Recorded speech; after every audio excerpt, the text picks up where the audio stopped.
A continuación, hombres y mujeres que han hecho un trabajo extraordinario por los enfermos con padecimientos raros en México. Entrevistamos a solo algunos de ellos, o sea, faltan otros más, pero aquí están.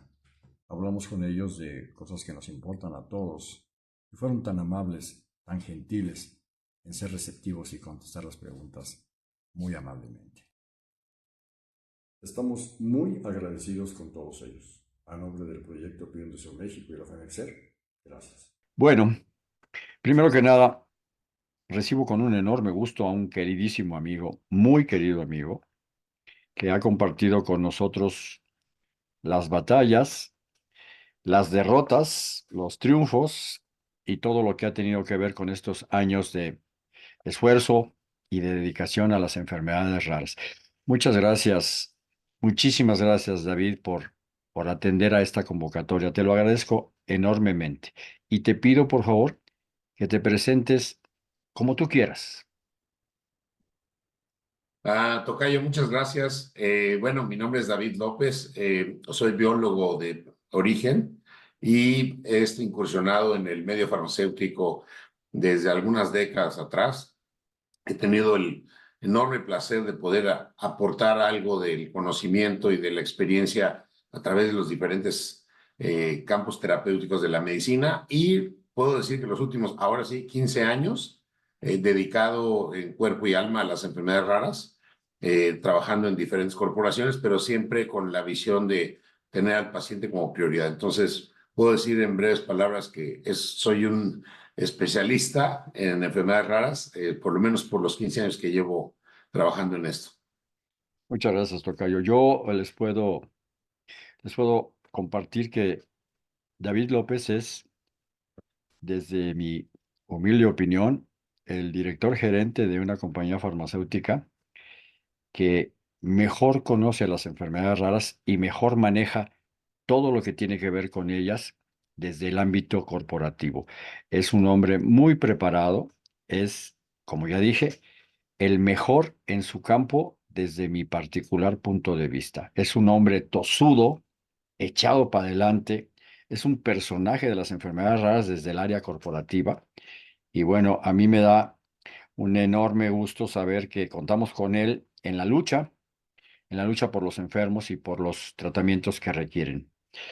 Tocayo, yo te convoqué porque tú eres una de las personas que conozco que más conoce, valga la redundancia, de los avances en cuanto a lo que se está haciendo a favor de las enfermedades raras. Platícanos de ello, por favor, David. Gracias, Tocayo, y gracias también por tus palabras tan amables. Mira, la verdad es que creo que nos ha tocado cabalgar juntos una evolución, pues no solamente en la parte, yo diría, de investigación médica, investigación clínica, el mismo diseño de los protocolos clínicos, pensando un poco desde la raíz, donde antes, pues, era como impensable. Llegar a tener la idea de que un grupo de pacientes reducido, como son los pacientes con enfermedades poco frecuentes o raras, tuviera un tratamiento, porque obviamente la base del costeo de los tratamientos tiene que ver mucho con protocolos con grandes poblaciones de pacientes, multicéntricos, con gran cantidad de países y hospitales y médicos involucrados en la investigación. Entonces sonaba difícil que para grupos reducidos en número pudiera desarrollarse protocolos de calidad. Sin embargo, creo que con el paso de los años hemos ido siendo testigos de cómo cada vez se ha ido haciendo más frecuente esto. Ya hay una apertura completamente diferente. Yo recuerdo hace 15 años que incluso muchos médicos no reconocían las enfermedades, era muy difícil hablar sobre eso, y la investigación menos, porque decían, uy, no, imagínate, para investigar un producto para diabetes o hipertensión necesitas miles de pacientes, ¿no? Acá, pues realmente no los tienes. Entonces, desde ahí hay como un primer desafío. Creo que también la medicina ha evolucionado mucho en eso, con grupos objetivo, con lugares específicos de estudio, con especialistas en epidemiología que cada vez han refinado más los modelos para hacer representativas los resultados clínicos de grupos de pacientes menores, de 20, 30, 50 pacientes, ¿no? Entonces, diría que una parte de la respuesta es la investigación clínica Y después la otra, la legislación, porque pues las enfermedades raras han avanzando en los países con diferentes marcos regulatorios y con reglamentos que han permitido poco a poco ir siendo más reconocidos, más aceptados, desde el Orphan Act en Estados Unidos y de ahí en Europa y acá en nuestros países latinos también. Ya tienes el reconocimiento de las enfermedades, en algunos casos ya reglamentos más elaborados.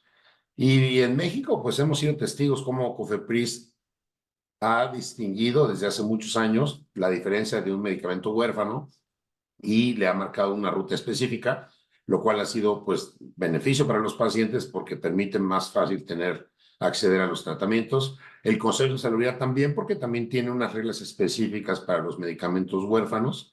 Entonces sí hemos visto también esta parte, digamos, de innovación y de regulación que ha permitido acercar más el recurso a los pacientes, ¿no? Y por último, yo diría, pues la sociedad civil. Tocayo, te recordarás en los días de enfermedades raras internacionales, los primeritos, pues yo me acuerdo que éramos bien pocas personas involucradas, ¿no? Hoy yo no me termino de sorprender que todo el mes de febrero está llena la agenda de reuniones en diferentes foros legislativos, hospitales, funcionarios públicos, periodistas, sociedad en general, todo el mundo volcado a las enfermedades raras. Entonces, la verdad que sí se ha visto un cambio. Por supuesto, hay mucho por hacer todavía, hay muchos espacios para seguir mejorando, pero sí nos ha tocado ver una evolución, ¿no? Entonces, creo que desde el punto de vista de innovación farmacéutica, las empresas ahora están con un terreno un poquito más fértil para poder invertir, por ejemplo, en enfermedades raras, en medicamentos raros. Ya vamos a hablar un poquito más adelante sobre eso, pero sí, creo que hoy el terreno está mejor que antes. Antes era un poco más difícil. Estoy de acuerdo, tocayo. La dicotomía que yo tengo y mantengo durante todo este tiempo que se ha celebrado las enfermedades raras es que es, por un lado, benéfico que haya una ventilación, evocación, difusión de las enfermedades raras. Y por otro, pues febrero no solamente es cuando aparecen los enfermos con padecimientos raros. Los 365 días del año están ahí. En ocasiones le he dicho a periodistas, entrevístame en julio. Febrero está lleno de entrevistas, pero julio no, agosto no, septiembre no, o sea, todos los demás meses no. La composición específica de estos esfuerzos que yo conozco junto a ti desde hace mucho tiempo han dado como resultado que hoy, tal y como señalas, haya una posibilidad diferente, una más a la mano. Y sin embargo, hay tareas pendientes impostergables. Eh, Ahora mismo en Latinoamérica, tenemos una diferencia de resultados con respecto a otras naciones, Brasil, Colombia, Argentina, incluidas algunas pequeñas como Costa Rica. Costa Rica tiene 72 veces menos producto bruto que nosotros, y resulta que tiene algunas capacidades mucho más certeras para nuestros pacientes. Tocayo, de la innovación que tú entiendes que está en este momento desarrollándose en el mundo, ¿qué de ella entiendes que va a llegar a México pronto, muy pronto? Muy buena pregunta, Tocayo. Yo creo que hemos desfilado por, primero, caracterizar los estudios clínicos basados en enfermedades que tienen síntomas, pues, bastante evidentes, ¿no? Entonces, creo que de ahí lo que ha hecho la industria farmacéutica va buscando como primero la naturaleza de la enfermedad, y es algo que quiero destacar mucho en enfermedades raras. Antes de desarrollar un fármaco, tienes que conocer qué es lo que está pasando, pero no desde el punto de vista sintomatológico, porque pues es evidente un paciente que tiene una enfermedad como Gaucher, por ejemplo, que es el caso de tu familia, o el caso de otras enfermedades como las mucopolisacaridosis, donde pues los síntomas clínicos son evidentes. Lo que hay que entender es qué está pasando detrás, ¿no? Si es el hígado, si son unas células, si son unos genes, si hay una mutación, si hay una deficiencia, por ejemplo, de una enzima. Entonces, ese es como el segundo paso. Una vez que ya tienes bien identificado cuál es la vía metabólica que está fallando, entonces ahí sí ya entras como a las diferentes tecnologías, ¿no? Y hemos visto desfilar pues desde terapias muy objetivas hacia, falta una enzima, pues entonces hay que darle la enzima, ¿no? Que eso es como el principio básico con el que las enfermedades raras empezaron. en el grupo de enfermedades lisosomales, porque fueron como las pioneras en este tema. Y después se siguieron estudiando esas vías metabólicas de manera que se pudieran desarrollar fármacos que nosotros llamamos target, que van a ir específicos a cubrir ciertas deficiencias. Y yo creo que esa parte ha ido de la parte química pura, sintética, de producir un compuesto químico en el laboratorio, a después brincar a la biotecnología y a los cultivos celulares, ¿no? Donde ya tienes que producir la materia prima a través de un cultivo, ya sea de células, por ejemplo, de ovario de hámster chino, que se manejan bastante, y que tienen mucho que ver con el producir específicamente el producto que tú necesitas.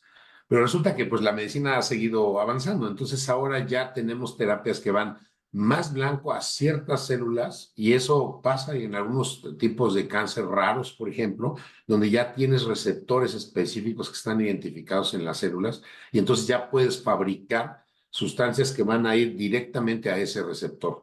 De alguna manera esto ya es una medicina como la que hemos llamado últimamente personalizada, en donde ya vas directamente a ciertas células con ciertos receptores, ciertos objetivos, y ahí entonces a través de síntesis generalmente biotecnológica vas a llegar a un objetivo, ¿no? Puedes usar cultivos bacterianos, puedes usar células de ovario de hámster chino, en fin, hay muchos métodos, y los bioreactores se volvieron parte de casi cualquier planta biotecnológica, hablando en Europa y en Estados Unidos y en el resto del mundo, incluso en México tenemos también plantas biotecnológicas. Y ahí después entonces viene otro brinco más, que es, bueno, pues es que ahora hay que corregir el defecto desde la raíz, porque tú puedes proveer al paciente de aquel elemento bioquímico que puedan no tener o no producir por un defecto químico, perdón, discúlpame, por un defecto genético.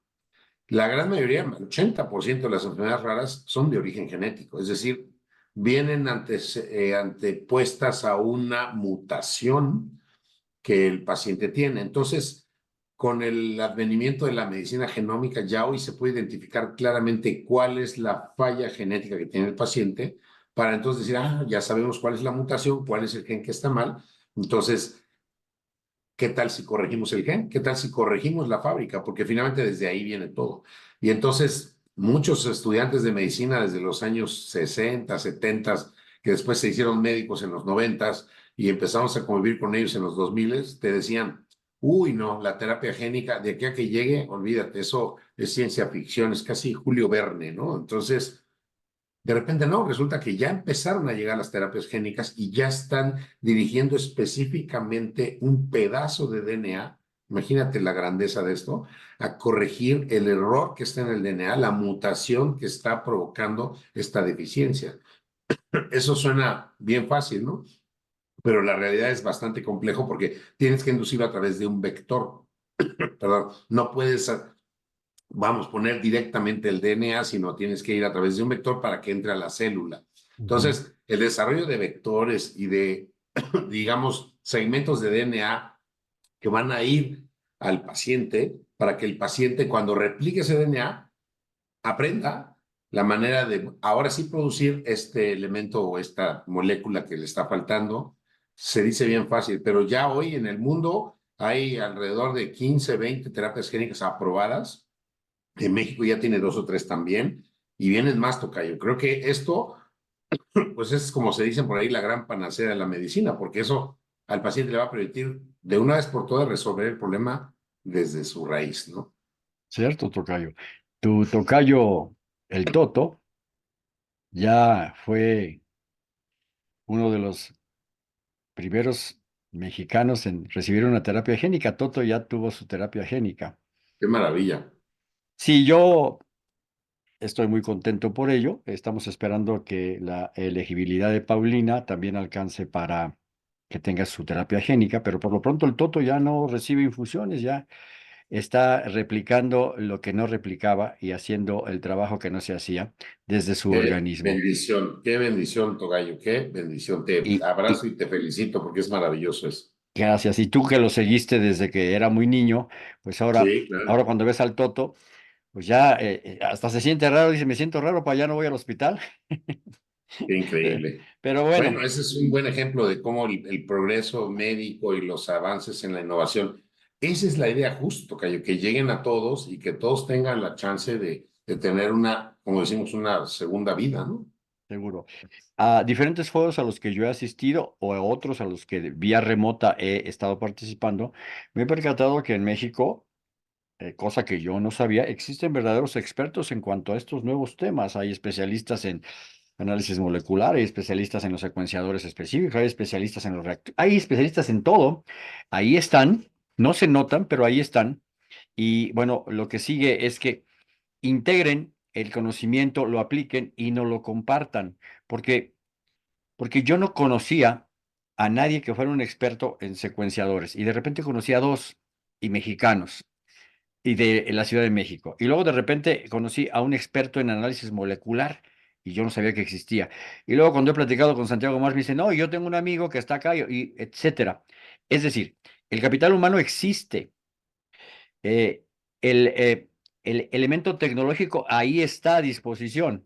Ahora lo que tenemos que hacer es utilizarlo, no subutilizarlo, hacer Totalmente de que acuerdo. sea posible que eso esté a disposición de quien lo necesita.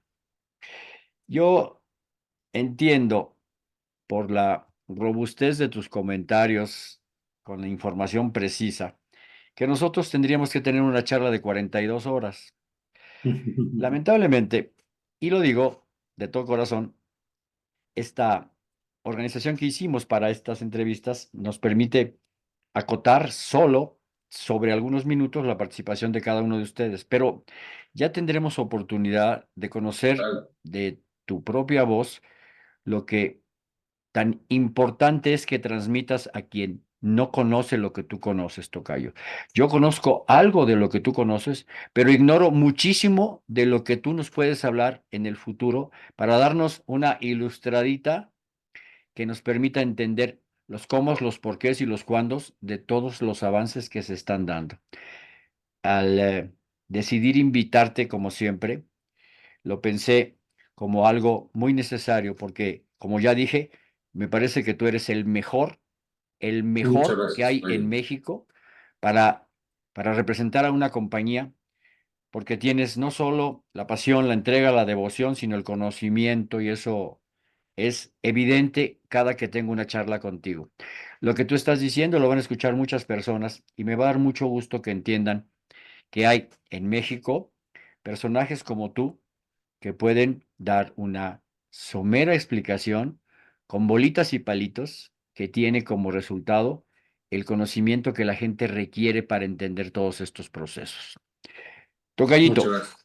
antes de que concluyamos esta breve entrevista, quiero pedirte que me permitas hacerte unas preguntas que tienen como objetivo que la gente conozca a mi tocayo, a mi queridísimo amigo David, no al biólogo académico, al impresionante hombre que representa una compañía muy importante en México, sino a mi tocayo, a David. Eso Si es tú me todo. permites, te las hago, tocayo. Con gusto, con gusto. Las preguntas son de un cuestionario que Bernard Pivot tomó de otro cuestionario de Marcel Proust. Y son, como ya dije, preguntas para entender la esencia de David. Tocayo, ¿cuál es tu palabra favorita? Tiburón, Tiburón. ¿Cuál es la que más odias? mentira. Mentira. ¿Lo que más te gusta hacer, Tocayo? Escuchar música. Eso. ¿Lo que más te disgusta hacer? El silencio. ¿Tu sonido favorito? La naturaleza. La naturaleza. Eh, ¿El sonido que más aborreces? Creo que el ronquido. Bueno. ¿Tu grosería favorita, Tocayo? Cabrón. Eso. ¿Qué profesión, además de la biología, te hubiera gustado experimentar, Tocayo? Me hubiera gustado ser maestro de director de una orquesta sinfónica. Eso. ¿Qué profesión jamás ejercerías? Contabilidad. Un día todos nos tenemos que ir. Y el día que tú te vayas, a la hora que el Dios en el que tú crees te encuentre, ¿qué te gustaría que te dijera? Pues bienvenido, la verdad que dejaste huella. Eso, Tocayito. La breve charla que hemos tenido termina por confirmar lo que yo siempre he pensado acerca de lo importante que es cruzar empatías, amistad, principios, voluntades y pasión con gente como tú, con gente que comulgue con uno mismo. Tú eres un referente que yo siempre categorizo como apasionado, entregado, echado para adelante, tosudo, tosudo. Siempre te imagino en una línea de scrimmage pegándole a todo mundo, haciendo que se caigan y De eso haciendo jugaba el que no Imperio. pase la bola. Yo te agradezco, tocayo, tres cosas fundamentalmente. Antes de que pongamos las manitas, te agradezco tres cosas fundamentalmente. Uno, tu empeño por nuestros pacientes. Dos, el conocimiento que nos compartes. Y tres, que seas mi cuate. Muchas gracias, tocayo. Muchísimas gracias por esas tres Gracias a cosas. ti, tocayo. Muchas Muchísimas gracias a ti, gracias. tocayo. Y para finalizar esta breve entrevista, tocayito, pongamos las manos que simbolizan al Día Mundial de las Enfermedades Raras para cerrar con broche de oro esto que después volveremos a practicar para que todos estemos en la jugada de la información. Tocayo, muchísimas gracias, que tengas una gran Gracias, noche tocayo. y que tu familia, los cercanísimos a tu corazón, estén poca madre toda la vida. Muchas gracias, Tocayo. Te lo agradezco muchísimo, tocayo. Muchas gracias, Tocayito. Felicidades. A ti felicidades, Tocayo. Que todo vaya bien para ti y para todos los tuyos, Tocayo. También para ti, tocayo. Un gran Gracias, abrazo. gracias, Tocayín. Nos vemos. Nos vemos, Tocayo. Claro que sí.